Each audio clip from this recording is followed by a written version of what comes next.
moom Gabriel Kane dinañ ko wax parce que Sénégal mooy dëkk boo xam ni nalawkat lañ bandi ku torox ñëw ay am dara Sénégal c'est terre bu vierge la esprit vide dof bu jógee fee fàqman bu jógee fee bandi bu jógee fee sulaar bu jógee fee caga bu jógee fee toog ci télé yi moom leen ñu koy déglu di ko suivre mu nekk au devant de la scène dëkkal na Adji Sarr tey mu ngeen gis ci kanam ku waxul ci Gabriel Kane xanaa doo wax ci leneen parce que di mu ngi influencé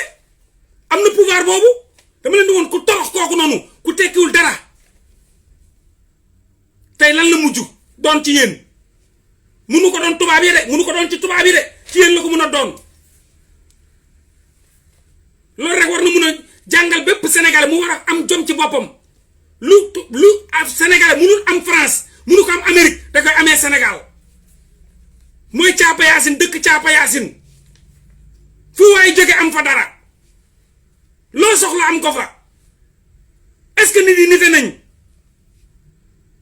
ba doon ay caapa yaasin lu waay ñëw rek dugg amul pax boo xam ne amul couvert mooy Sénégal. Gabriel Kane a kidnappé sa fille c'est pour cela qu'elle est au Sénégal da koy indil ay mal de dos comme dafa feebar sein yoo xam ne da koy indil ay mal de dos bu rombee góor yi di ko xool ngandam maami sein la amoon dafa opéré wàññi sein yi nga gis Gabriel Kane du ay seinom ay sein yu rëy la yoroon da ko opéré moom Gabriel Kane dóor le système français ñu opéré ko wàññee sein mi parce que daf ne dafa am ay mal de dos comme genre feebar sein moom mooy sëggal dënn bi kii bi loolu la fa fen donc dañ ko opéré donc elle a fait une chirurgie du sein. Gabriel Kane ci boppam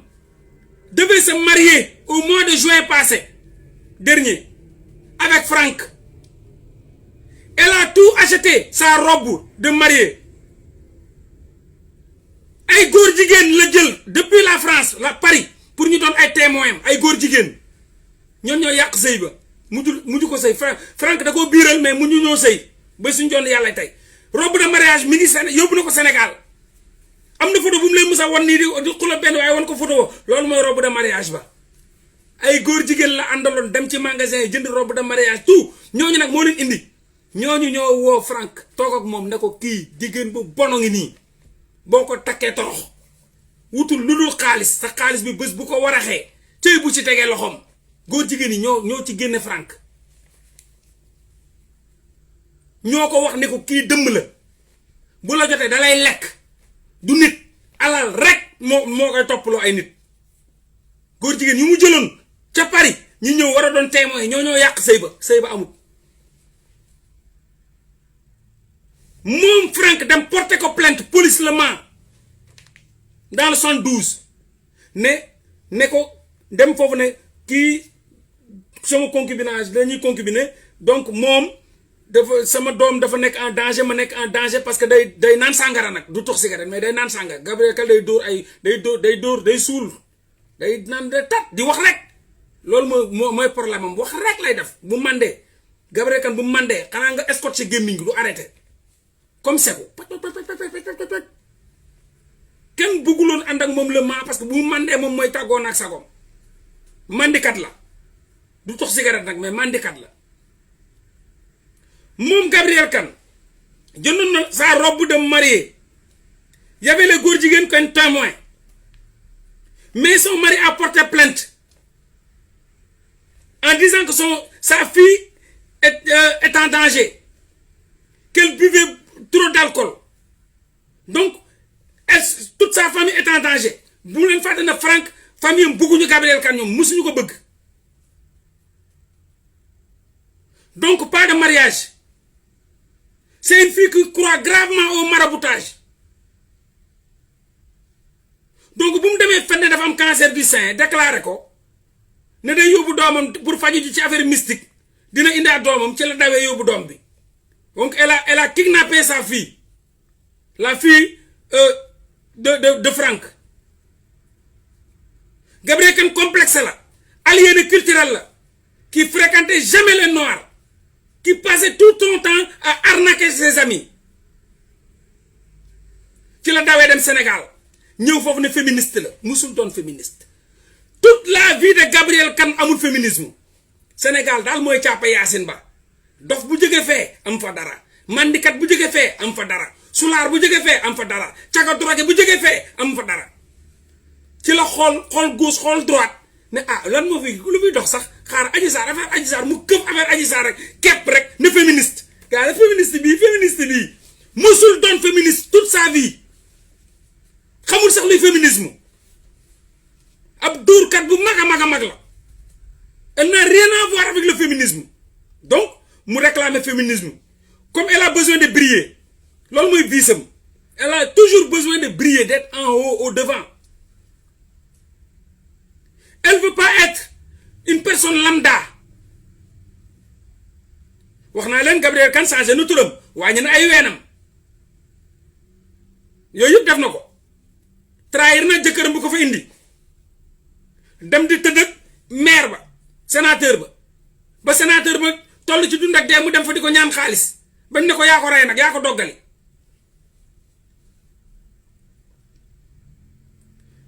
Gabrielle Kane aimait gravement Franck parce que Franck avait beaucoup de biens immobiliers sa famille donc elle s'est profitée pour am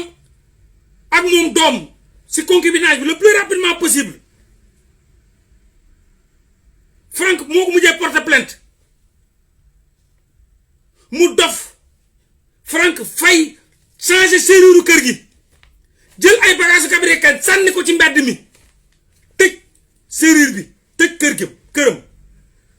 dafa dàq Gabrielle Kane lànk ne du dem Franck dem woo ay nit ñu changer serrure këram mu jël yére Gabrielle Kane yeeg dàll yeeg lépp sànni ci mbedd mi la ko tuur fekk boo porté na ko plainte ba pare ne ku dangereuse la mun na xëy rey ko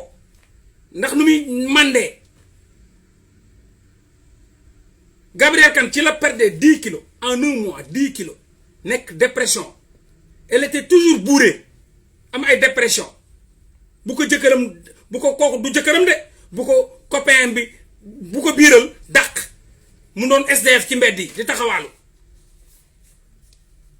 la famille Diagne ñoo ko jëloon la famille Diagne Binet et son mari le man Binet et son mari dinaa wax lan la def Binet buñ ko dàqee kooku du jëkkëram la trahir dem ci kële dee mooy sénateur bi mu mujj ci Franck fexe ba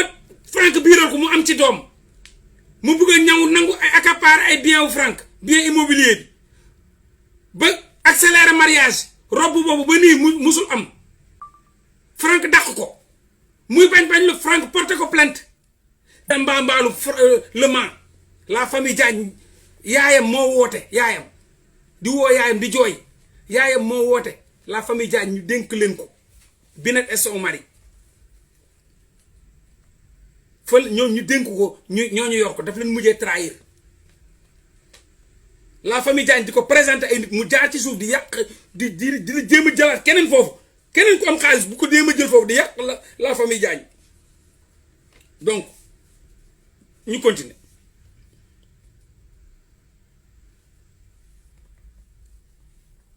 Gabrielle Kane n'est jamais diplômé en France musul def examen ba eggali Gabrielle Kane musul am benn diplôme France nii le Mans ni da doon alterner day jàng une semaine liggéey une semaine bibliothèque jàng entreprise bi taxal noonu lay def musul def examen saa yu ñëwee mu ne lii wala laalee amul benn diplôme dégg naa ko nag toog na ci ay télé di leen duul naan ay oui man damaa bëgg la littérature am benn tubaab bu ma gis lijjantil ma benn visa après ma ñëw kii moo mën a fen laa ilaha illallah kii moo mën a fen ndaw soosu bu bàyyee fen Sénégal yëpp fen dootu fa amati mooy mythomane bu mag ci ak ci siècle bi xaw ma lu ko Macky Sall raaya bëriwul li mu leen di wax ci télé bi ay fen la am na diplôme am na ay kër Gabrielle Kane SDF la woon France buñ ko dàqee du dox lu dul ay intérêt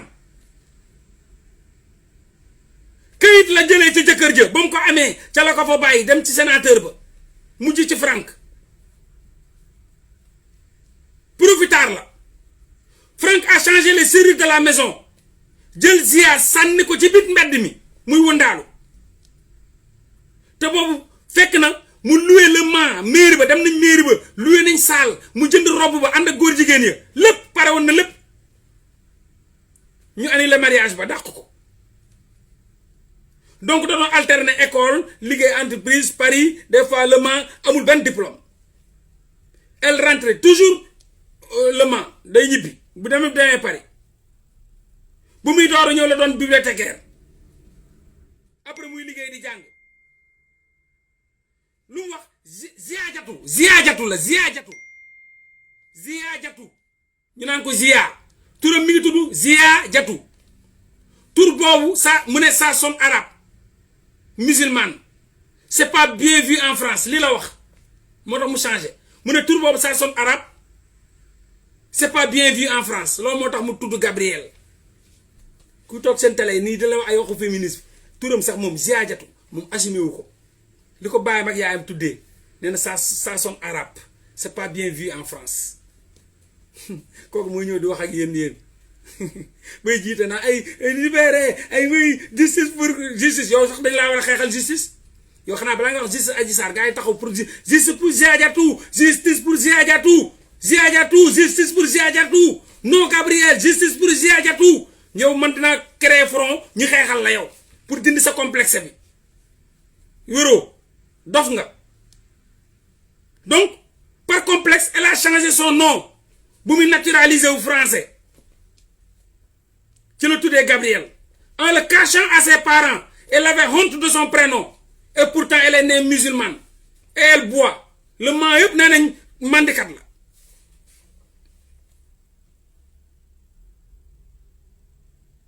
donc waxoon naa leen ko Franck est venu en France pour récupérer sa fille on lui a fait savoir que Gabriel a changé son nom et a changé le nom de sa fille Inès et sa date de naissance que moom Franck du ko mën a yóbbu buy Franck avant Franck di souffler son 1 an anniversaire fekk na mu bàyyante maanaam Inès muy souffler 1 an fekk na Franck bàyyi na Gabriel toroxal ko sànni ay bagaasam ci biti changé serrure ba dàq ko ca xaj nangu oto ba lépp donc Gabriel nag commencé taxawaalu di dem kër fu mu dem kër kii kër ñoom jaañ ñoom bineet taxawaalu foofu noonu lekk fa suba mu dem fële suba mu dem foofu la Gabriel nag commencé fréquenter nit yu ñuul avant musul fréquenter nit bu ñuul nee naa leen tubaab moo ko indi muy doxaananteeg tubaab maire bi sénateur ba musul ànd ak nit bu ñuul ci ba muy changé turam musul ànd ak nit bu ñuul ba mu commencé dof di mandi ñu dàq ko toroxal ko muy wëndaalu ci la commencé nag di fréquenter nit yu ñuul yi te dinaa ko indi tamit ci la commencé foofu la commencé nag dem di fréquenter kër ñoom binet parce que dàq nañ ko amatul fu mu dëkk mu dem dëkk kër ñoom binet jaañ te këram moo sant jaañ la famille jaañ mu commencé faa taxawaalu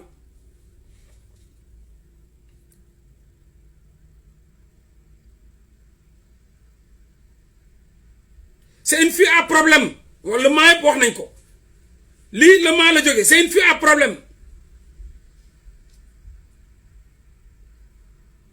jabaru sénateur bi loolu la ko waxoon parce que dafa ñëw naa koy Franck m'a fait ceci Franck ne veut plus de moi loolu lii la doon wax Franck m'a fait ceci Franck m'a fait cela Franck ne veut plus de moi mooy ku ko biiral dem ci paa bi sénateur bi nga xam ne mi ngi ci dund ak dee amee cancer mu dem fa di jooy oui aidez-moi s'il vous plaît sinon je risque de mourir Franck ne veut plus de moi aidez-moi mon enfant loolu la jógee France de lii ay jooy de la jógee France SDF parce que tout le monde l'avait tourné le dos ñëpp di wax le Mans ne moom moo rey tubaab bi